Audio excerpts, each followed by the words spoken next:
Wassail, beautiful people. So Yuletide begins today. So it's the 20th. It's also Daniela's birthday. Happy birthday, Daniela. She made these beautiful rune stones, which we're going to use in the readings. So we're going to look at a kind of version of Yuletide from an Anglo-Saxon traditional perspective, because it's all very vague, but the 12 days of Yuletide kind of preempted the 12 days of Christmas, because there were shifts as Christianity grew. But we're going back to the traditions because there are some really beautiful and lost understandings, symbols that still exist in modern Christmas traditions, but we're going to mark them with some notions to help us tune into ancestral stories.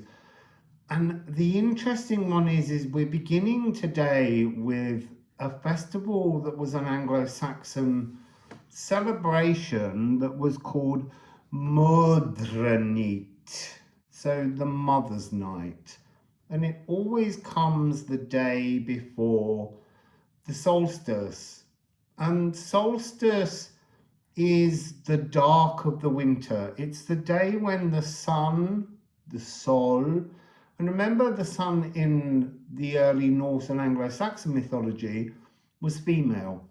And so it was kind of like the day before the mother died, in a way. And what do I mean by that? I mean the day before the portal, the gateway to life, just reaches its darkest, lowest point before it rebirths 3 days later on what we would now call Christmas Day, but was then Yule. And there's links to Odin and all kinds of other things, which we're going to look at. But we're going to begin by the notion of the Yule log. So during the course of a year, a tree may die, and a local village may take the tree, cut it from its roots, bring it down, take it inside, and give it time to dry out so that it can become the Yule log that will be burnt for 12 days. And you kind of, I was thinking the other day, I don't know how that happens because I've had an open fire. You burn a log and it burns within a couple of hours. How can a log last for 12 days? It was more or less a tree, and it was burnt not in your home, but actually they used to have mead halls, which were kind of like the village hall, the space where meetings, where communities came together, because this was the darkest point of winter. You could do very little during the day, and it was often cold.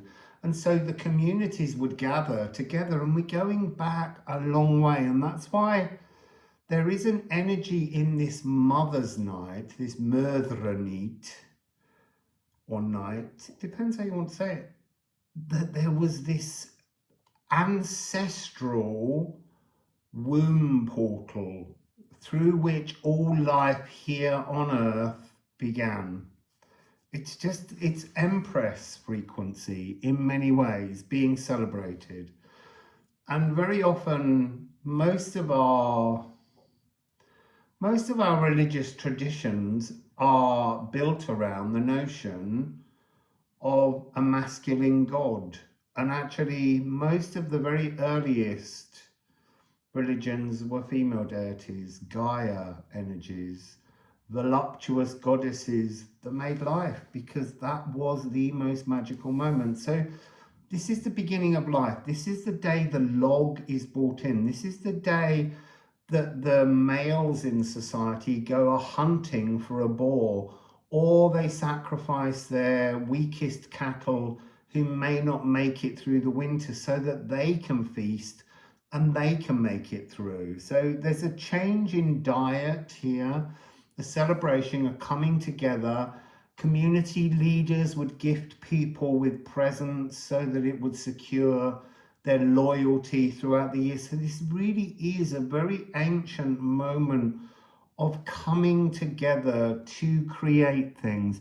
It's also the drinking of mead and ciders and all kinds of other drinks, and they very often had, and we know this from tombs that have been opened up, they have different cups for drinking different kinds of fermented beverages. And look, fermenting is a really important thing when appeasing the natural world and the spirits of the natural world, because this is also a day when you're meant to be appeasing the desire, the kind of female land spirits.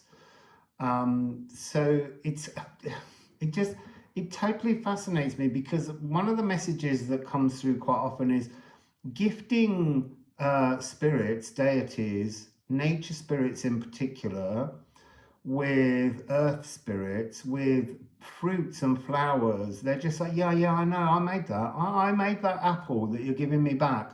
I gave it to you, you did nothing with it. And what do you expect from me? By making something, by transforming things, by enabling alchemy around these objects and then gifting them back. And you'll see as we go through this, there are ways in which we can do this.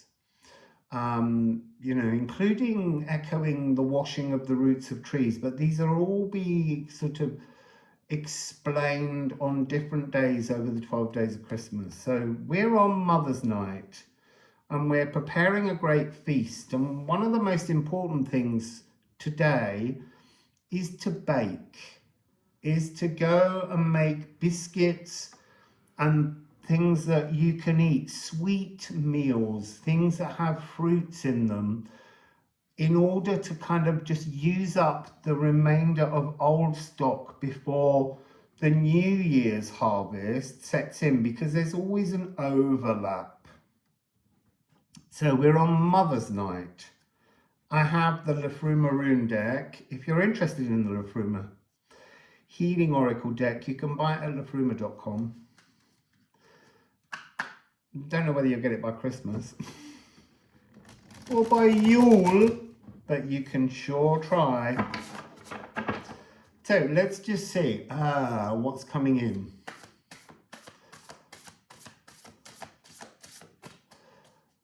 So can we please have a message for the mothers, the grandmothers, the great-grandmothers, the ancient and beautiful noble ancestral line of the womb?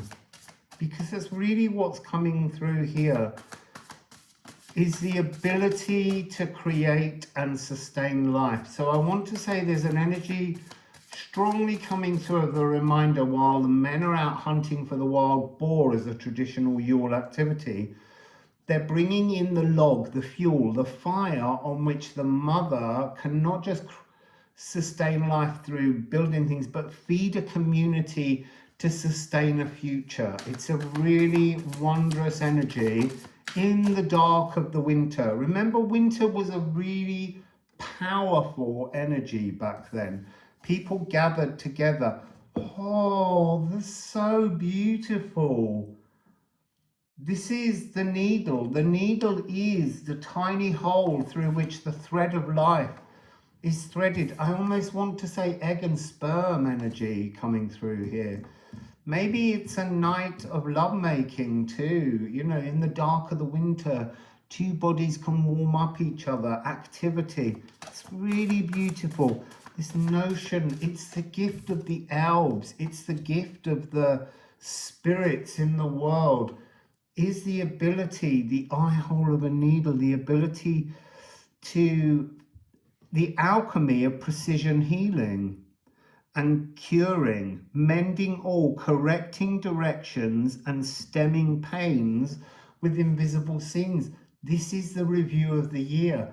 Because look, back then, the day didn't begin at midnight. The day began as the sun rose. And so the fact that this is the day before, and it's Mother's Night, so it would be a nighttime celebration, an all-night vigil, sitting up, waiting for the sun to rise, to bring in this new energy of waiting, pausing 3 days before it's reborn yet again. In some traditions, they think the 24th was the day. But I'm working here with the notion that we need to observe, first of all, the ending of a cycle, a year's cycle. It's like having 3 days in which to celebrate community, each other, successes, failures, learn, mend, is the energy that's coming through here. Oh. The future, you are creating the future in the 3 days, because the new year began on what we would see as the 25th, when the sun is reborn on that 3rd day after it's reached its lowest point, with the longest night and the shortest day. That's how we know that we're moving towards springtime. Look, winter is a massive ceremony. And it's the point of the handover that takes place between the Oak King and the Holly King, as we call it. But it's the spirit of oak to the spirit of holly. One is summer, one is winter. And again, that's marking a year. Remember, many people counted their age not from their birthday, but by how many solstices they'd lived. So you would know the winter and the summer solstice, and you would use those as counting points. I see, I knew, oh my God. Just going to show them all. I knew this one was coming, because before I sat down, I could hear the first of the 12 days of Christmas, and I was singing it on the first day of Yuletide, my true love gave to me, a partridge in a pear tree. And this is the pear tree. This is the notion of a cosmic surge. But before that can happen, it's almost like the energy of everything must dip out. It's like, have you tried turning it off and turning it back on again? It's like the cosmic turning off switch and turning back on switch. So yeah, this is the offering of new. Will you not dance in and reach for my cosmic fruit offered and surf the cosmos with me? This is a reminder almost of the 12 days of Yule, because the last day is the celebration, the Hogmanay, the Wassail, because also wassailing is a very important part of Yuletide. Oh, so look, today is about an offering of a tree. I'm going to put in a link to a reading I did in Portugal 3 or 4 years ago. And it's 12 different trees that you can pick. They're all Anglo-Saxon trees. And rather beautifully, I was clearly channeling the trees, because when I started watching the video earlier to check, I am very wooden like a tree. So you can go and you can pick a tree, and it might be that it helps you to understand your review of the year, and then pick a second tree and look at what that might be offering you as you move forward. So it's almost like pick a Yule log, but it is about trees. And just skip all the introduction, just go, open it, pick your trees and watch what you have. So there's a surge of love. If you follow this ritual, this moment, if you behave as though you are in this moment of review and renewal, because we've also got this beautiful energy, which is year, depending on how you want to say it. This is the year, this is the harvest. So you've had in the autumn, we've had our harvest of the land. This is the harvest of the soul. And it's really interesting. Before I began, I was told that today is, because it's Mother's Night, it's D.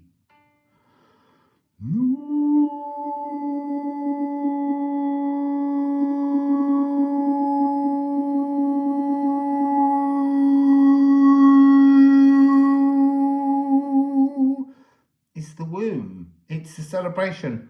Apparently we're going to get a different of the 12 energy notes for each of the 12 days of Yule. I didn't know that. So, the astral rivers of the dream realms pour once more. There's going to be a lot of astral dreaming, astral reviewing, astral renewing for the coming new season, the next year, 2025. Really interesting. The sleepy slopes of the Bifrost Bridge as autumn again emerges. So we've walked autumn and we're now on that point where we're coming deep into winter in preparation for spring. But winter was a massive time of year because it was a time of year when very little could be done, very little grew. You had to have prepared for this period, and people came together to celebrate survival. So let's see what else we get.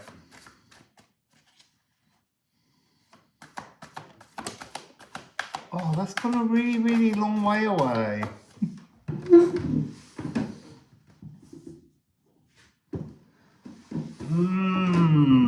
So look, it's the Monas Hieroglyphica. The Monas Hieroglyphica is house 12. It's the 12 days. This is a period at the end of the year when we release, but we also connect with our core magic. So these two really are talking about core magic, Perv, and Gia, year.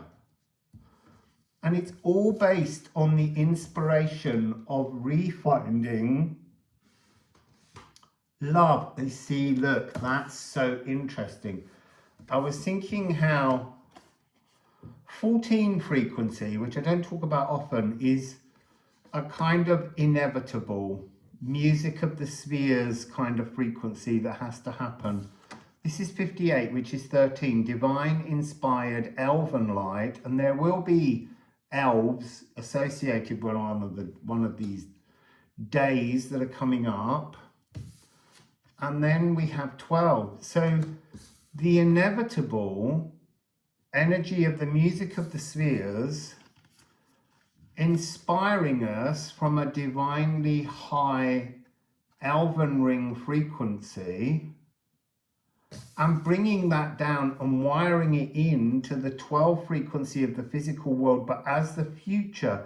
This is storerooms as well. This is the future pantry where things are kept awaiting us. And so we've got this kind of, from there to here, we've got this 12-12. So there's secret wisdom that we can access that's going to come pouring in, and it will begin through the astral. I want to say a lot of it is to do with, again, I'm going to repeat this because we really need to understand it, the original womb, you know, the original life, and this ancestral line that we all carry, you know, male or female, we are all linked to a very distant and ancient empress womb, the portal that brings us into this world. Oh, and it comes with Juno.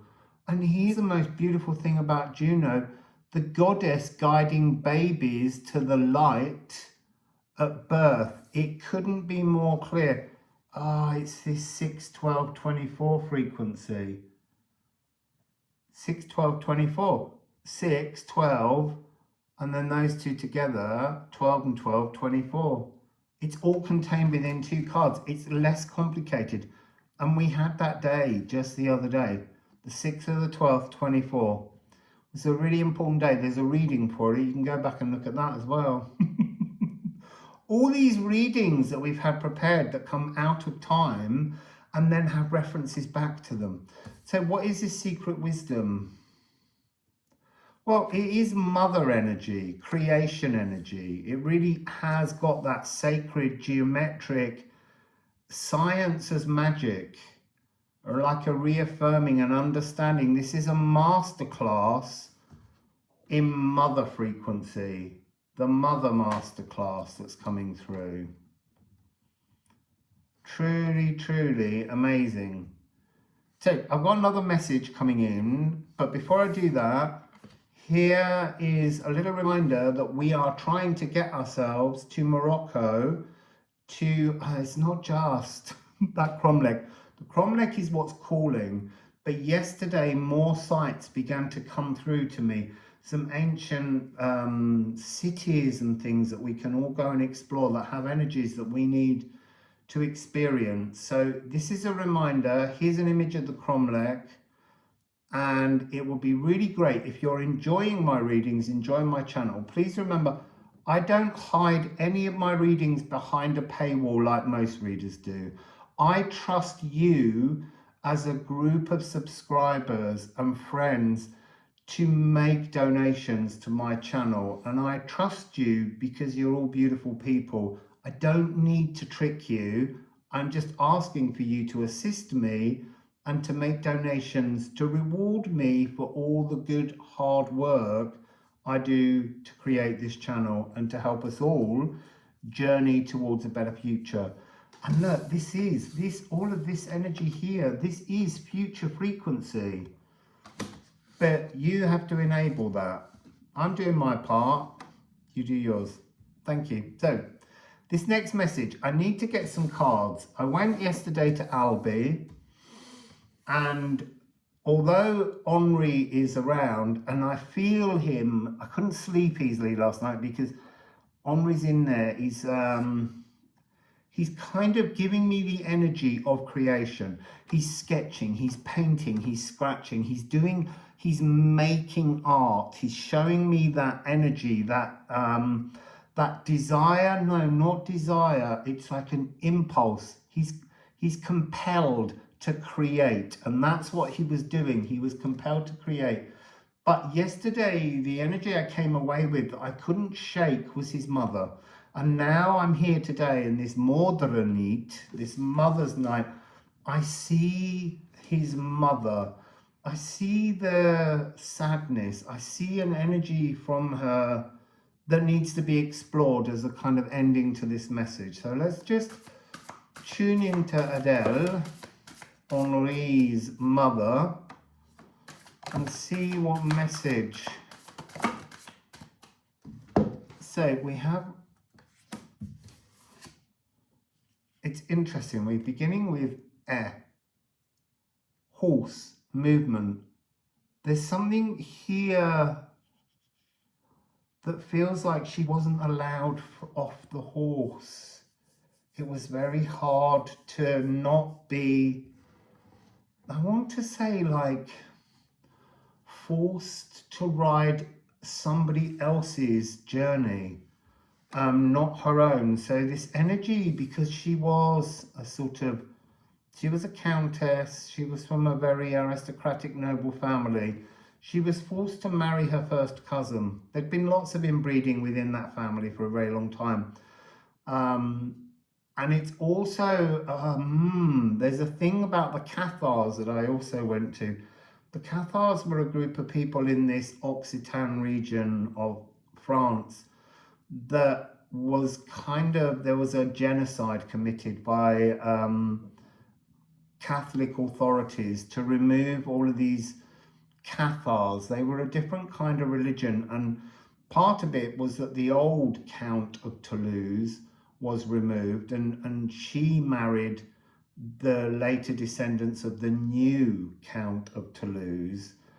But how there's, I see now she's saying, and that was part of an echo being carried by the male line, a story, and it affected her because it's coming through with the Lagoo in reverse. She's saying, I wasn't allowed to flow. The only time I flowed was when I'd lost my son, the creation I made, the life I brought into the world. That's when I was able to go on my own journey. This card's coming through sideways. It's a journey. that she didn't intend, but it felt like the only journey she had left to make was to honor her son, to honor Henri, to make space for his memory, because like, he was an amazing... See, that's really, really quite sad. And that was the energy that I got yesterday. She doesn't want us to be sad. She's just saying that when she... Much of her life was sad. She had Henri, and he had congenital birth defects that it's difficult to quite get to the bottom of, because obviously we don't really know exactly what they were. And originally it was called Toulouse-Lautrec syndrome. Now it has possible other names. And then 3 years later, they had another son that died, Richard, 10 months old. And I can't find information about whether he was also born, because I have this enormous sense of a guilt from her that she was forced against her will to marry a first cousin. He disowned Henri because he didn't believe in him being an artist, and also he just wasn't, you know, tall and gorgeous and handsome enough for his horrendousness. But this card, this bringing home, this is talking. It's never done that before. That's why I want to cry. This is talking about her and her son being reunited post-life.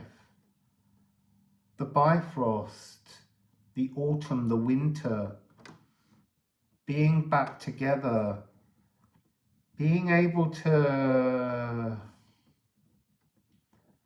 hold him, express to him. It's really, really, really... really moving. I'm just going to pull some runes and then I'm going to stop, because I think I'm going to end up turning really ugly, and I really want this to be a beautiful energy about Mōðranæht, but I think it's trying to express, we don't often understand the burdens placed on women, on mothers, on the life givers, the creators of portals into this world. And so often we're abusive towards the energy that creates space for us. And she's not expressing that as any kind of shame from her child, but a shame placed by society on her. See, Gifu, the gift of life is what's coming across there.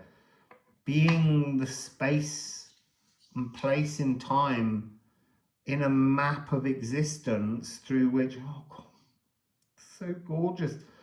The vulva, you know, the shaman, the female shaman who create life. And it needs, oh my goodness, and needles. You see, this is also interesting because this needle card has always represented my mother to me, because it has the year of her birth. And so we're here talking about mothers, and I want to say that this has come twice, because it's not that my mother's trying to say I'm here to me. It's the message of my mother and a grandmother, and then the line of women backwards being expressed here as something beyond divine, is what I want to say. So today, it's really important, everybody, to celebrate your mothers. It doesn't matter whether they were good, bad, loving, kind, difficult, all of the things. Remember that every single part of what your mother was a reflection of something we needed to see. And so you see, there's another thing. We're celebrating today many things, but we also need to celebrate the mead of poetry. because poetry, like I said earlier, fermenting. This is about the need to celebrate the mother in words. We all need to write a poem or a statement. It doesn't have to be long, it doesn't have to be epic, but each day we're going to have a note and we're going to have the opportunity to explore an aspect of life, and today's aspect is explore mum, explore nan, explore gran, explore your great, great, great, great, great, all the way back to the very first mother, and celebrate that energy. Write about it, think about it, spend today acknowledging the majesty that is a woman birthing life. So, happy Mōðranæht, and remember, you can do a vigil and you can be prepared to wait up and see the dawn sun rise tomorrow on the shortest day and the longest night. And the longest night always brings dreams. The rivers of the astral will pour once more. What a beautiful, beautiful reading. So everybody, thank you very much for all your support, and thank you for your donations to help us all get towards Morocco.